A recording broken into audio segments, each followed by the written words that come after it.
സുരഭി കൊച്ചി നിലയം തയ്യാറാക്കുന്ന പ്രതിവാര പരിപാടി സുരഭി. പ്രിയ ശ്രോതാക്കളെ, സാഹിത്യ സുരഭിയിലേക്ക് സ്വാഗതം. പരിപാടിയിൽ ഇന്ന് CS ചന്ദ്രിക എഴുതി അവതരിപ്പിക്കുന്ന കഥ, KR ടോണിയുടെ കവിതകൾ, ഡോക്ടർ N അജയകുമാർ ചെയ്യുന്ന പ്രഭാഷണം എന്നിവ കേൾക്കാം. ആദ്യം KR ടോണി എഴുതി അവതരിപ്പിക്കുന്ന കവിതകൾ കേൾക്കാം. മുഷ്ടി. അതിരപ്പള്ളിയിൽ പോയി വരും വഴി അതിനൂതനമൊരു ഹോട്ടലിനരികെ കാറു നിർത്തി ചെറുചൂടുള്ളൊരു ചായ കുടിക്കാമെന്നു നിനച്ചേൻ. അതിരപ്പള്ളിയിൽ പോയി വരും വഴി അതിനൂതനമൊരു ഹോട്ടലിനരികെ കാറു നിർത്തി ചെറുചൂടുള്ളൊരു ചായ കുടിക്കാമെന്നു നിനച്ചേൻ. കൊള്ളാം, നല്ല തണുപ്പുണ്ട്, ഉലകം നല്ലതു തന്നെ വസിക്കാൻ, കാനന ഭംഗിതെന്ത് പ്രശാന്ത ഗംഭീരം. ചായ കുടിച്ചു കഴിഞ്ഞിളവേൽക്കാൻ ആയി സുഖം പരം, അനധിവിദൂരെ കാണാമിപ്പോഴും അഞ്ഞുപതിക്കും ചേണാർന്നുള്ളൊരു വെള്ളച്ചാട്ടം. ചായ കുടിച്ചു കഴിഞ്ഞിളവേൽക്കാൻ ആയി പരം സുഖം, അനധിവിദൂരെ കാണാമിപ്പോഴും അഞ്ഞുപതിക്കും ചേണാർന്നുള്ളൊരു വെള്ളച്ചാട്ടം. എന്തൊരിരമ്പം, മലവെള്ളത്തിൻ ഹുങ്കാരവും ഉളവാക്കും പ്രാകൃത ശങ്കോജ്വലമൊരു ശക്തിവിശേഷം. എന്തൊരിരമ്പം, മലവെള്ളത്തിൻ ഹുങ്കാരവും ഉളവാക്കും പ്രാകൃത ശങ്കോജ്വലമൊരു ശക്തിവിശേഷം. കൂറ്റൻപാറയിൽ തലതല്ലി പുനൽ കത്തിപ്പടരുകയാണവിടത്തിൽ. വാനം സാക്ഷി, മരങ്ങൾ സാക്ഷി, കാലം സാക്ഷി, ചരിത്രം സാക്ഷി. ജലദേവത തൻ പ്രതികാരത്തിൻ കഥ പാടിയിടുകയാണവിരാമം. കൂറ്റൻപാറയിൽ തലതല്ലി പുനൽ കത്തിപ്പടരുകയാണവിടത്തിൽ. വാനം സാക്ഷി, മരങ്ങൾ സാക്ഷി, കാലം സാക്ഷി, ചരിത്രം സാക്ഷി. ജലദേവത തൻ പ്രതികാരത്തിൻ കഥ പാടിയിടുകയാണവിരാമം. അറിയാതെന്നുടെ മുഷ്ടി ഉയർന്നു, ചോര ഞരമ്പിൽ തിളച്ചു നിമിഷം. ഭരണം പോയത് പോട്ടെ, നമുക്കിനി വരണം മറ്റൊരു കാലം. അതിനായി തെറ്റുതിരുത്താം, സമരം ചെയ്യാം. പാരീസ് കമ്മ്യൂണാകണമൊരു നാൾ, കേരള ഭൂമി അതാണെൻ സ്വപ്നം. ചിന്താജീർണതയുണ്ടായോ ഞാൻ പെട്ടെന്നെ മറന്നതു മൂലം? എന്തായാലും കൊള്ളാം, പോകാമെന്നു നിനച്ചൻ വണ്ടിക്കരികെ ചെന്ന് വളിപ്പു മറക്കാൻ നോക്കെ. കഷ്ടം, മറ്റൊരു ദൃശ്യവിശേഷം. ചിന്താജീർണതയുണ്ടായോ ഞാൻ പെട്ടെന്നെ മറന്നതു മൂലം? എന്തായാലും കൊള്ളാം, പോകാമെന്നു നിനച്ചൻ വണ്ടിക്കരികെ ചെന്ന് വളിപ്പു മറക്കാൻ നോക്കെ. കഷ്ടം, മറ്റൊരു ദൃശ്യവിശേഷം. പണ്ടാരം ഞാൻ കാണാനിടയായി. തൊട്ടരികത്തൊരു തരിവിന്നടിയിൽ ആരോ വെച്ചു മറന്നൊരു കുംഭം. ആയതിൽ കരമിട്ടുള്ളൊരു വാനരൻ ആകുലനായിരിക്കുകയല്ലോ. തൊട്ടരികത്തൊരു തരിവിന്നടിയിൽ ആരോ വെച്ചു മറന്നൊരു കുംഭം. ആയതിൽ കരമിട്ടുള്ളൊരു വാനരൻ ആകുലനായിരിക്കുകയല്ലോ. എന്തിത് കൗതുകമേറുകയാൽ ഞാൻ ആരാൽ ചെന്നത് പരിശോധിക്കെ. കാര്യമെനിക്കു തിരിഞ്ഞേൻ, മുഷ്ടി കുടുങ്ങിയിരിക്കുകയാണതിനുള്ളിൽ. പാവം വാനരൻ, എന്തൊരു കഷ്ടം. എന്തിത് കൗതുകമേറുകയാൽ ഞാൻ ആരാൽ ചെന്നത് പരിശോധിക്കെ. കാര്യമെനിക്കു തിരിഞ്ഞേൻ, മുഷ്ടി കുടുങ്ങിയിരിക്കുകയാണതിനുള്ളിൽ. പാവം വാനരൻ, എന്തൊരു കഷ്ടം. മുഷ്ടി അയച്ചൻ കൈകൾ ഉയർത്തിക്കൊണ്ടൻ വണ്ടി തിരിച്ചേൻ വേഗം. ഞാനും പട്ടിയും. പട്ടി കുതിച്ചു പാഞ്ഞുകൊണ്ടിരുന്നു. ഞാൻ പിന്നാലെ ഓടി. ഓട്ടം പുൽപ്പരപ്പിലൂടെ ആയിരുന്നതുകൊണ്ട് ഞാൻ ഏതാണ്ട് അതിനൊപ്പം എത്തി. ചിലപ്പോൾ പിടിച്ചോ പിടിച്ചില്ല എന്ന അവസ്ഥ വരെ എത്തി. തൊട്ടു പിന്നിൽ എൻ്റെ സാന്നിധ്യം കുറച്ചിലായി തോന്നിയോ എന്തോ. അത് പൊടുന്നനെ തടാകതീരത്തുള്ള ചളിപ്രദേശത്തേക്ക് നീങ്ങി. അവിടെ എൻ്റെ കാലുകൾ ചളിയിൽ പൂണ്ടു. പട്ടി ചളിപ്രദേശത്തിനപ്പുറത്തുള്ള കുറ്റിക്കാട്ടിലേക്ക് നിഷ്പ്രയാസം പാഞ്ഞു. അത് അപ്രത്യക്ഷമാവുന്നത് ഒരവ്യക്തതാബോധത്തോടെ ഞാൻ നോക്കി നിന്നു. അതിൻ്റെ യഥാർത്ഥ പേരെന്താണെന്ന് ഞാൻ മറന്നുപോയിരുന്നു. ചില പേരുകൾ ഞാൻ ഉച്ചത്തിൽ വിളിച്ചു. ടോമി, ജാക്കി, ജിമ്മി, റോക്കി, ടിപ്പു എന്നിങ്ങനെ. ഇതിൽ ഏതെങ്കിലും ആണോ അത്? പേരു മറന്ന സ്ഥിതിക്ക് കണ്ടാലും തിരിച്ചറിയുമോ എന്നൊരു ഭയം എന്നെ ഗ്രസിച്ചു. നിഗമനങ്ങളിൽ എത്തിച്ചേരാനുള്ള കഴിവ് നഷ്ടപ്പെട്ടവനായി കുറ്റിക്കാട്ടിനുള്ളിൽ ഞാൻ അനങ്ങാതെ നിന്നു. ചീവീടുകളുടെയും പലതരം കിളികളുടെയും ഒച്ചകൾക്കിടയിലൂടെ എന്തിൻ്റെയോ കാലൊച്ച ഞാൻ വേർപ്പെടുത്തിക്കൊണ്ടിരുന്നു. അത് അകലെ, കൂടുതൽ അകലെയായി വന്നു. കാലൊച്ച പ്രതിധ്വനിച്ച് അതടുത്തും വശങ്ങളിലും ഉള്ളതുപോലെയും തോന്നി. മരച്ചില്ലകൾക്ക് ഇടയിലൂടെ സൂര്യപ്രകാശം എൻ്റെ മുഖത്ത് പതിഞ്ഞു. എങ്കിലും പുലർകാല തണുപ്പ് വിട്ടുപോയിരുന്നില്ല. ഞാൻ അന്വേഷണം നിർത്താൻ തീരുമാനിച്ചു. തടാകത്തിലേക്ക് തിരിച്ചുപോയി മുഖം കഴുകാനായി കുനിഞ്ഞതും വെള്ളത്തിൽ പട്ടിയുടെ മുഖം പ്രതിബിംബിച്ചു.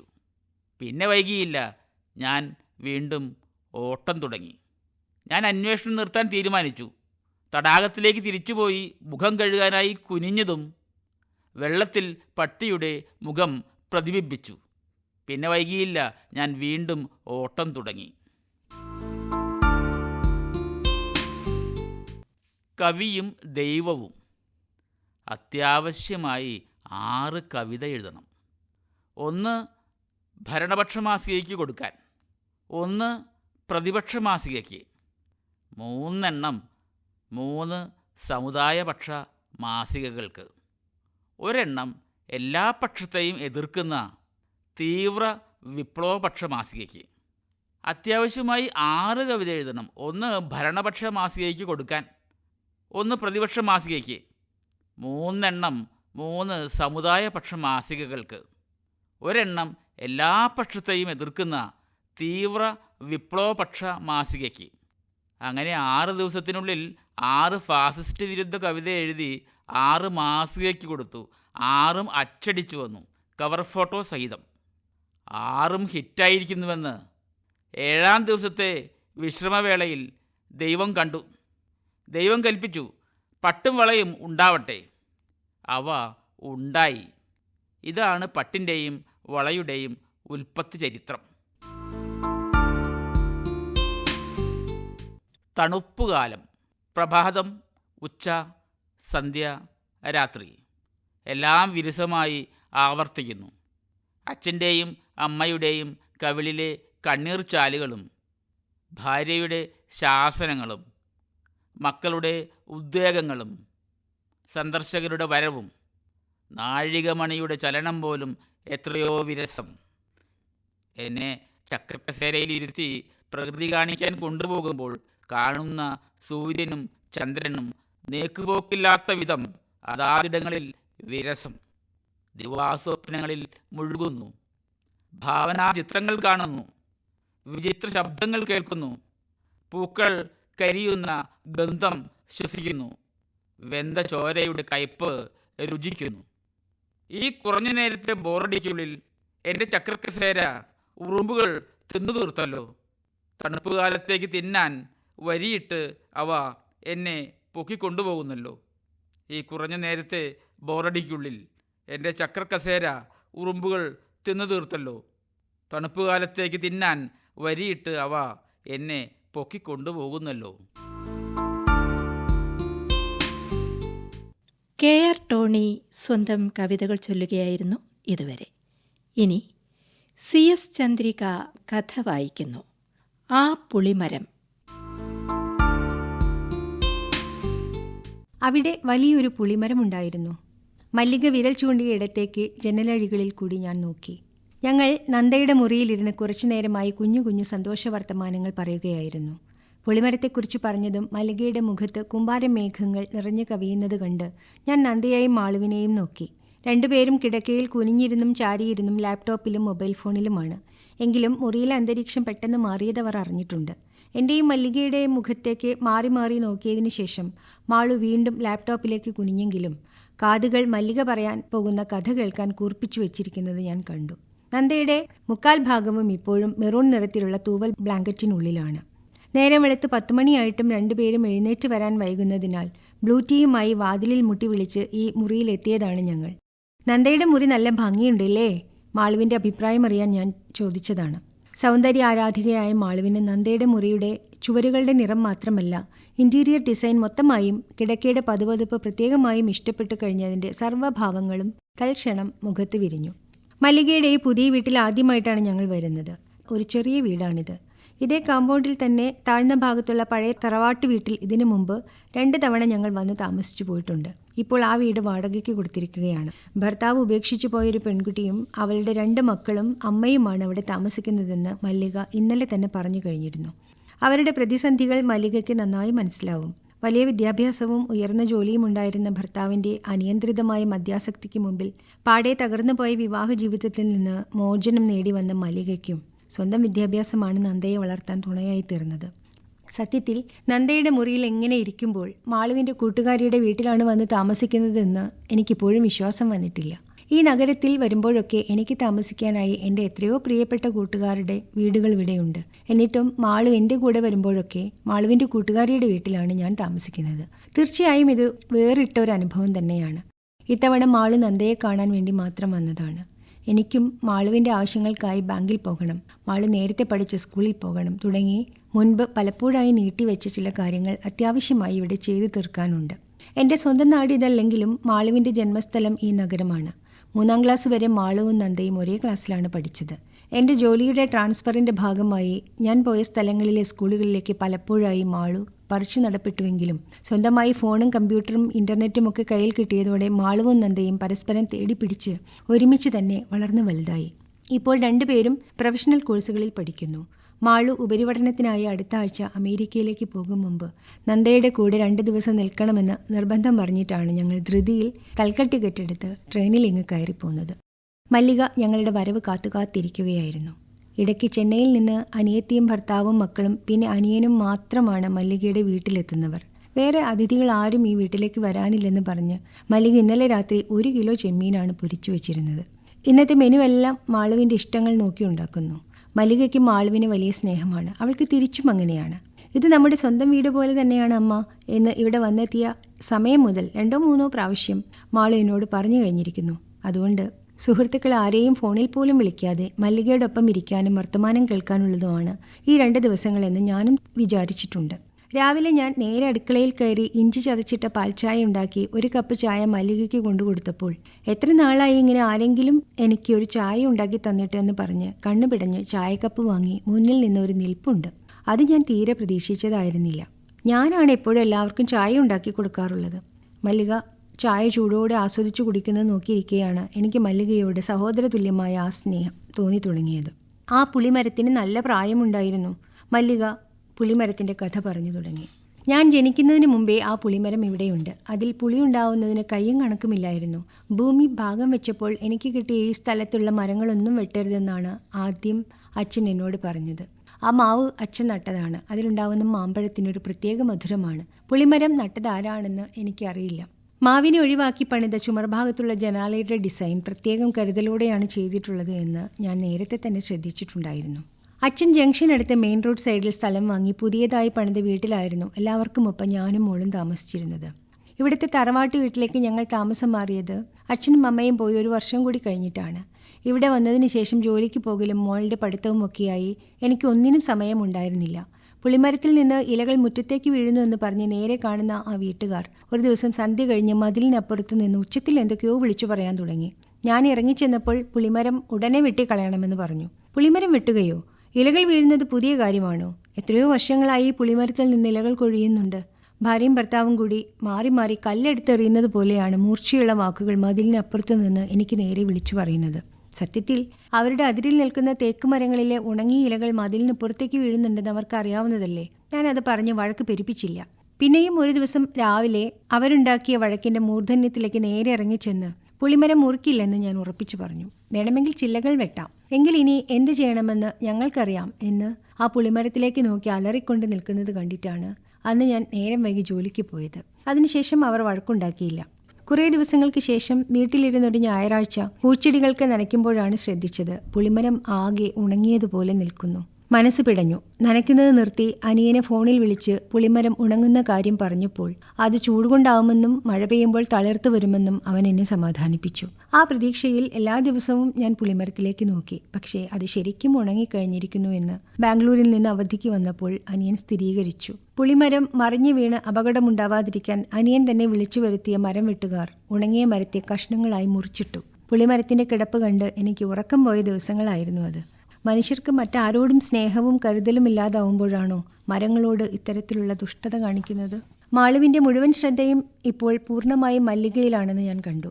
എന്തൊരു മഴയാണിത് എന്ന് ഞാൻ അതിനിടയിൽ പുറത്തേക്ക് നോക്കി. മഴയുടെ ശബ്ദം അകത്തേക്ക് ഇരച്ചു കയറി കഴിഞ്ഞു. മുൻപൊക്കെ മഴ പെയ്യുമ്പോൾ എനിക്ക് ഉള്ളിൽ തോന്നാറുണ്ടായിരുന്ന സന്തോഷം തീർത്തും പോയിട്ടുണ്ട്. ഇന്നത്തെ അതിതീവ്ര മഴ എവിടെയൊക്കെയാണാവോ ഇപ്പോൾ കൊടും നാശനഷ്ടങ്ങൾ ഉണ്ടാക്കുന്നത് എന്ന വലിയൊരു ആധി എൻ്റെ തലയ്ക്കുള്ളിൽ കിടന്ന് പിടയ്ക്കുന്നുണ്ട്. സമയത്തിന് തിരിച്ചു പോകാൻ പറ്റണേ എന്ന് പ്രാർത്ഥിച്ചുകൊണ്ട് ഞാൻ മല്ലികയുടെ പുളിമരത്തിൻ്റെ നഷ്ടത്തിലേക്ക് പതിയെ തിരിച്ചു വന്നു. ഒരു ദിവസം പ്രാർത്ഥിച്ചുകൊണ്ട് നിൽക്കെ ആരോ പറയുന്നത് ഞാൻ കേട്ടു. പുളിമരത്തോട് സമ്മതം വാങ്ങിയിട്ടാണോ അതിനെ മുറിച്ചു കളഞ്ഞത്? ഇനി അതേ സ്ഥലത്ത് വേഗം ഒരു പുളിമരത്തൈ നടണം, അല്ലെങ്കിൽ ആ ഭൂമിയിൽ താമസിക്കാൻ നിനക്ക് സ്വാസ്ഥ്യമുണ്ടാവില്ല. ഞാൻ പേടിയോടെ കണ്ണു തുറന്ന് കോവിലിനുള്ളിലേക്ക് നോക്കി. മനസ്സുരുകി തൊഴുതുകൊണ്ട് പറഞ്ഞു, ഇന്ന് തന്നെ ഞാനൊരു പുളിമരത്തൈ നടാം. എൻ്റെ ശബ്ദം ഞാൻ തന്നെ തിരിച്ചു കേട്ടു. മല്ലിക അന്ന് നട്ട പുളിമരത്തെ കാണാൻ ഞാനും മാളുവും ജനലിലൂടെ പുറത്തേക്ക് നോക്കി. മഴയ്ക്ക് കീഴടങ്ങി തണുത്ത് വിറച്ചു നിൽക്കുന്ന കുഞ്ഞു പുളിമരത്തിൻ്റെ ശാഖകളിലേക്ക് നോക്കിയിരുന്നു കൊണ്ട് ഞാൻ സ്വയം എന്നോണം പറഞ്ഞു, ആ പുളിമരത്തെ അവർ ഉണക്കിക്കളഞ്ഞതാവും അല്ലേ? മരം മുറിക്കാൻ വന്നവരും അങ്ങനെയാണ് പറഞ്ഞത്. എന്തോ മരുന്ന് കുത്തിവെച്ച് ഉണക്കിയതാണ്. സമയമെടുത്താണ് കാതൽ മുഴുവനും കരിഞ്ഞു പോയത്.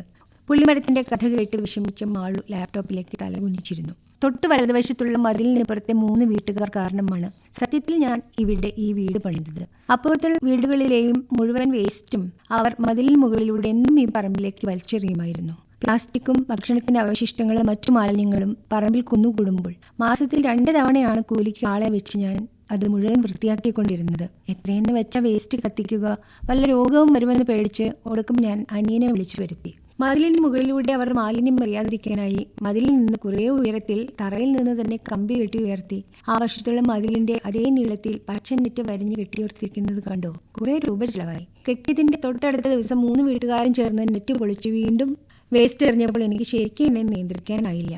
പോലീസ് സ്റ്റേഷനിൽ പോയി പരാതി കൊടുക്കണമെന്ന് അനിയനോട് പറയുകയും അവനെ കുട്ടി സ്റ്റേഷനിൽ പോയി വിശദമായ പരാതി എഴുതി കൊടുക്കുകയും ചെയ്തു. പോലീസ് ഓഫീസർ പിറ്റേന്ന് നേരിട്ടെത്തി നോക്കാമെന്ന് പറയുകയും പറഞ്ഞതുപോലെ തന്നെ പിറ്റേന്ന് വന്ന് കാര്യങ്ങൾ പരിശോധിച്ച് മനസ്സിലാക്കുകയും ചെയ്തു. അപ്പുറത്തെ 3 വീട്ടുകാരും ഇപ്പുറത്തേക്ക് ഇനി വേസ്റ്റ് ഇടരുതെന്നും ഞാൻ ഇവിടെ വീട് വെക്കാൻ പോവുകയാണെന്നും ആ പച്ചവല വീണ്ടും ഉയർത്തി കെട്ടണമെന്നുമുള്ള എൻ്റെ ആവശ്യങ്ങൾ ഞാൻ പോലീസിനോട് പറഞ്ഞു. ആവശ്യം ന്യായമാണെന്ന് പോലീസ് 3 വീട്ടുകാരോടും പറഞ്ഞ് സ്ഥാപിച്ചു. ഇത്ര ഉയരത്തിൽ വല കൊണ്ട് മറച്ചു കെട്ടിയാൽ അവർക്ക് കാറ്റ് കിട്ടില്ലെന്ന് തർക്കിച്ച് 3 വീട്ടുകാരും എൻ്റെ ആവശ്യത്തെ എതിർത്തപ്പോൾ മറ്റ് 3 വശങ്ങളിൽ നിന്നുമുള്ള കാറ്റ് ധാരാളം മതിയാകുമെന്ന് പോലീസ് ഓഫീസർ അവരോട് പറഞ്ഞു. ആരെങ്കിലും മരിച്ചാൽ ശവം എടുത്തുകൊണ്ട് പോകാൻ വലിയ തടസ്സമാകുമെന്നും അതുകൊണ്ട് വല അഴിക്കണമെന്നും അവർ മറ്റൊരു കാരണം ഉന്നയിച്ചു. എന്നും ആരും മരിക്കില്ലല്ലോ എന്നും മരണമുണ്ടാകുമ്പോൾ ശവം എടുത്തുകൊണ്ട് പോകാനായി വല അഴിച്ചു തരുമെന്നും പോലീസ് ഉറപ്പ് പറഞ്ഞപ്പോൾ ഞാനും അനിയനും അത് അങ്ങനെ ചെയ്യാമെന്ന് സമ്മതിക്കുകയും ചെയ്തു. ഇനി മാലിന്യം എറിയാനായി വല അഴിച്ചു മാറ്റിയാൽ പോലീസിന്റെ ഭാഗത്തു നിന്ന് ചർച്ചയൊന്നും ഉണ്ടാകില്ലെന്ന് അവർക്ക് താക്കീത് നൽകി. പോലീസ് പോയതിനു ശേഷമാണ് അവർ മാലിന്യമെറിയൽ നിർത്തിയത്. ഞാൻ ലോൺ എടുത്ത് വേഗം തന്നെ ഇവിടെ വീട് പണി തുടങ്ങുകയും ചെയ്തു. മല്ലിക പറഞ്ഞു നിർത്തിയതും 3ാമത്തെ അതിർത്തിയുടെ കഥ കേൾക്കാൻ എനിക്ക് ശരിക്കും പേടിയായി.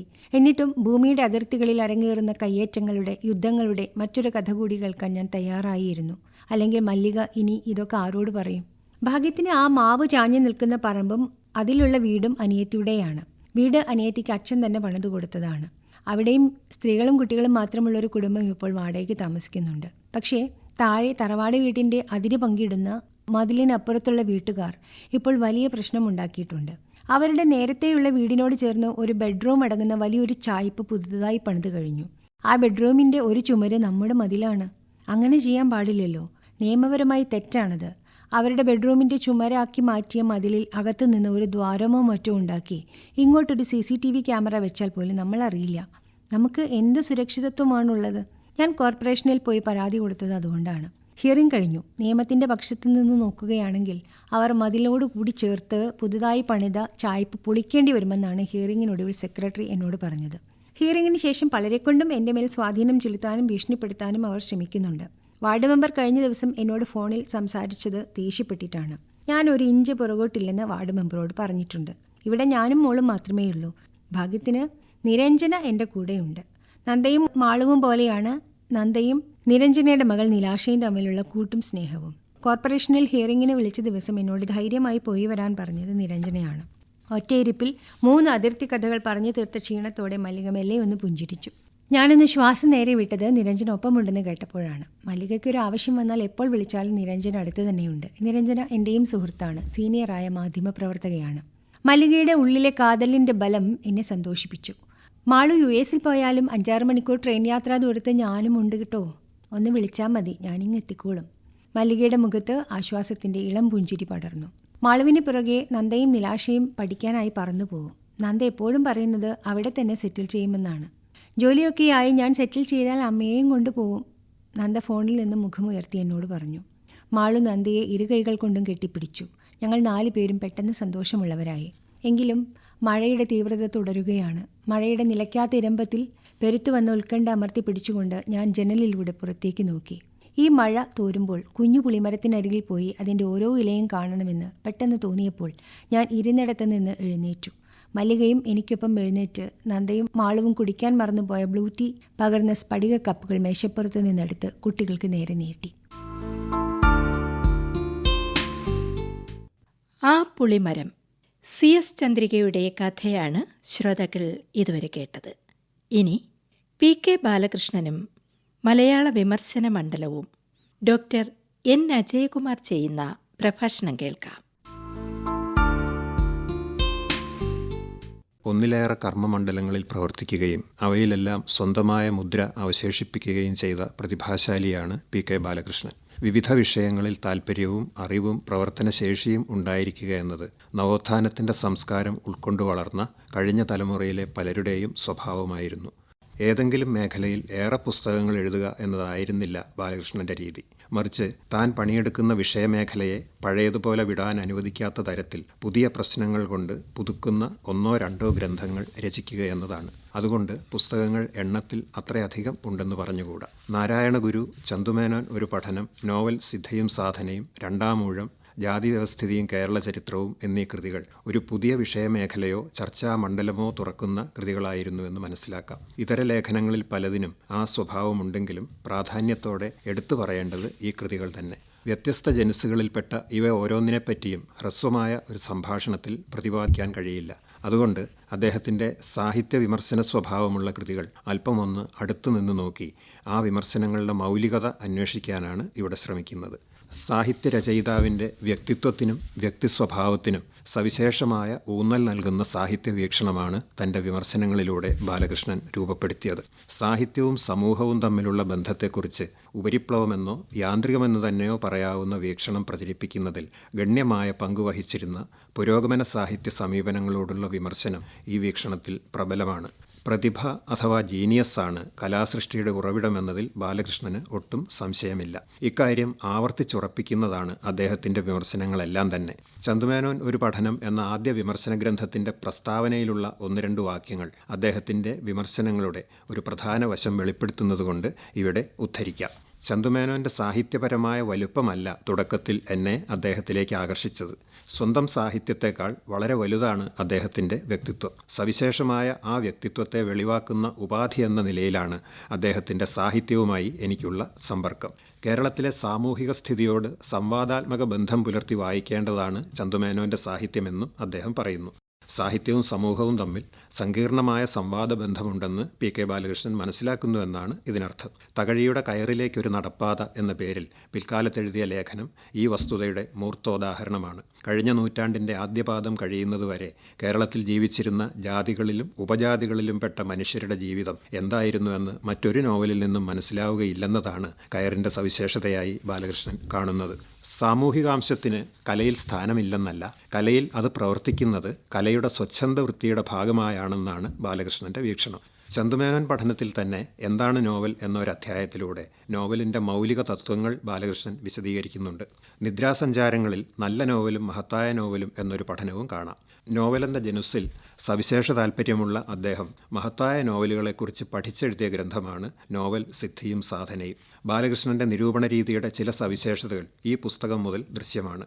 ഈ പുസ്തകത്തിൽ താരാശങ്കർ ബന്ദോപാധ്യായയുടെ ആരോഗ്യനികേതനം, ജെയിൻ ഓസ്റ്റിൻ്റെ നോവലുകൾ, ദസ്തയേവ്സ്കിയുടെ കരമസോവ് സഹോദരന്മാർ എന്നിവയാണ് പഠനത്തിനെടുക്കുന്നത്. പുസ്തകത്തിൻ്റെ പകുതിയിലേറെ ദസ്തയേവ്സ്കിയെക്കുറിച്ചും കരമസോവിനെക്കുറിച്ചുമുള്ള പഠനത്തിനാണ് വിനിയോഗിക്കുന്നതെന്നതിൽ അത്ഭുതമില്ല. അതാത് എഴുത്തുകാരുടെ വ്യക്തിസ്വഭാവം വിശദമായി പ്രതിപാദിച്ചുകൊണ്ടാണ് ഈ നോവൽ പഠനങ്ങളും.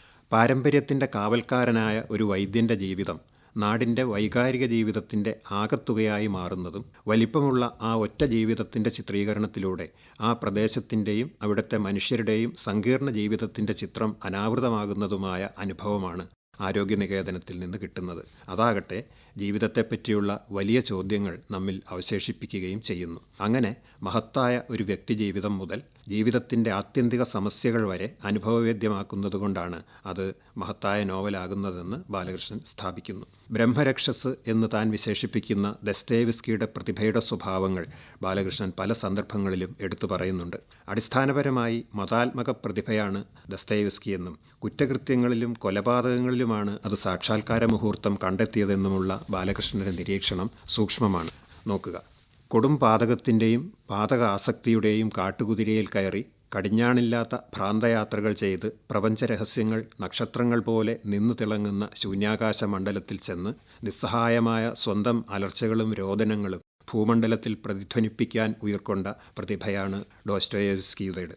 പാതകത്തിൻ്റെ കാട്ടുകുതിരയെ കണ്ട ആ നിമിഷമാണ് ഡോസ്റ്റോയേവ്സ്കിയുടെ അനർഘ നിമിഷം. താരാശങ്കറിൻ്റെയും ദസ്തയേവ്സ്കിയുടെയും നോവലുകളുടെ സ്വഭാവവുമായി പൊരുത്തപ്പെടുന്നതല്ല ജെയിൻ ഓസ്റ്റിൻ്റെ നോവൽ സ്വഭാവം. പരിമിതമായ അനുഭവവൃത്തം, ഉദ്വേഗജനകതയുടെ കുറവ്, അതിസാധാരണമായ സംഭവങ്ങളുടെ ആവിഷ്കരണം എന്നീ ഘടകങ്ങൾ ആ നോവലുകളുടെ സവിശേഷതകളാണ്. പെട്ടെന്ന് വായനക്കാരെ വലിച്ചടിപ്പിക്കുന്ന ഘടകങ്ങളാണിവയെന്ന് പറഞ്ഞുകൂടാ. പക്ഷേ അവരുടെ നോവലുകൾ എന്നും വായിക്കാൻ പ്രേരിപ്പിക്കുന്നവയാണ്. മറ്റ് രണ്ട് നോവലിസ്റ്റുകളോടൊപ്പം ജെയിൻ ഓസ്റ്റിനെ തെരഞ്ഞെടുത്തു എന്നത് ബാലകൃഷ്ണൻ്റെ നോവൽ സങ്കല്പത്തിൻ്റെ ഔന്നത്യം കാണിച്ചു തരുന്നു. നോവൽ പോലെ തന്നെ ബാലകൃഷ്ണനെ ആകർഷിച്ചിട്ടുള്ള രൂപമാണ് നാടകം. നാടകത്തിൻ്റെ അധിത്യകാസ്ഥാനം ഗ്രീക്ക് ദുരന്ത നാടകങ്ങളാണെന്ന ധാരണ CJ തോമസിനെന്ന പോലെ PK ബാലകൃഷ്ണനും ഉണ്ടെന്ന് അദ്ദേഹത്തിൻ്റെ നാടക പഠനങ്ങൾ തെളിയിക്കുന്നു. എഴുത്തച്ഛൻ, കുമാരനാശാൻ എന്നിവരെയാണ് കവിതാമേഖലയിൽ ബാലകൃഷ്ണൻ മുഖ്യമായി പരിഗണിച്ചിട്ടുള്ളത്. കവിതാ പഠനങ്ങളിൽ പ്രധാനം കാവ്യകല കുമാരനാശാനിലൂടെ എന്ന ഗ്രന്ഥം തന്നെ. കവിതയുടെ മൗലിക തത്വങ്ങൾ കുമാരനാശാൻ്റെ കവിതകളെ അവലംബിച്ച് പഠിക്കുന്ന രീതിയിലാണ് രചന. ആശാൻ്റെ നൈസർഗികമായ പ്രതിഭ സാമൂഹിക കാര്യങ്ങളിൽ നിന്നും താൻ ആണ്ടുമുഴുകിയിരുന്ന സമുദായ പ്രവർത്തനത്തിൽ നിന്നും തീർത്തും പരാങ്മുഖമായിരുന്നുവെന്നാണ് ബാലകൃഷ്ണൻ വാദിക്കുന്നത്. ദുരവസ്ഥയും ചണ്ടാലഭിക്ഷുകിയും ആശാൻ്റെ സഹജപ്രതിഭയിൽ നിന്നുള്ള വഴിതെറ്റലായി അദ്ദേഹം കാണുന്നു. മാത്രമല്ല, ചിന്താവിഷ്ടയായ സീതയുടെ രാമവിമർശനവും ആ കഥാപാത്രത്തിന് ഒട്ടും ചേർന്നതല്ലെന്ന് വിധിക്കുന്നു. ഇതൊക്കെ വിമർശനങ്ങൾ നേരിട്ടിട്ടുള്ള അഭിപ്രായങ്ങളാണ്. സമൂഹവും സൗന്ദര്യമെന്ന മൂല്യവും എന്നൊരു ലേഖനം PK ബാലകൃഷ്ണൻ എഴുതിയിട്ടുണ്ട്. അദ്ദേഹത്തിൻ്റെ കലാസാഹിത്യ സമീപനത്തിൻ്റെ മാനിഫെസ്റ്റോ എന്നു തന്നെ അതിനെ വിശേഷിപ്പിക്കാം. മനുഷ്യനിലെ സമൂഹഭാവത്തിൽ നിന്നല്ല വ്യക്തിഭാവത്തിൽ നിന്നാണ് കലയുടെ ജനനമെന്നും വ്യക്തിനിഷ്ഠമായ ഭാവവൈചിത്ര്യങ്ങൾ സൗന്ദര്യമെന്ന മൂല്യവുമായി ഇണചേരുമ്പോഴാണ് കല ജനിക്കുന്നതെന്നും അതിൽ അദ്ദേഹം വ്യക്തമാക്കുന്നു. ഈ സൗന്ദര്യമൂല്യമാകട്ടെ പ്രയോജന നിരപേക്ഷവുമാണ്. സൗന്ദര്യമെന്ന മൂല്യത്തോടുള്ള ആഭിമുഖ്യം വ്യക്തിപരമായ കഴിവോ കഴിവുകേടോ ആണ്. കലയെപ്പറ്റിയുള്ള ഈ വീക്ഷണം ആധുനികമാണ്. അത് വിമർശനാതീതമല്ല താനും. പക്ഷേ ബാലകൃഷ്ണൻ്റെ കലാസങ്കല്പം അതാണെന്നതിൽ സംശയത്തിന് അവകാശമില്ല. സിദ്ധിയെപ്പറ്റി തികഞ്ഞ ബോധമുള്ള ബാലകൃഷ്ണൻ സാധനയുടെ പ്രാധാന്യം അത്ര തന്നെ തിരിച്ചറിയുന്നു എന്നതാണ് അദ്ദേഹത്തിൻ്റെ നിരൂപണങ്ങളെ ഈടുറ്റതാക്കുന്നത്. തൻ്റെ ധാരണകളെ പ്രതീതിനിഷ്ഠമായി അവതരിപ്പിക്കുകയല്ല, വിശകലനത്തിലൂടെയും പഠനത്തിലൂടെയും സ്ഥാപിക്കുകയാണ് അദ്ദേഹം എന്നതും ശ്രദ്ധാർഹമാണ്. PK ബാലകൃഷ്ണനും മലയാള വിമർശന മണ്ഡലവും ഡോക്ടർ N അജയകുമാർ സംസാരിക്കുകയായിരുന്നു ഇതുവരെ. ഇതോടെ ഇന്നത്തെ സാഹിത്യസുരഭി സമാപിക്കുന്നു.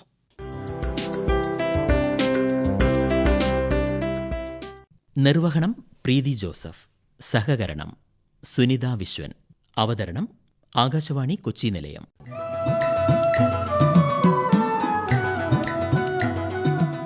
സുരഭി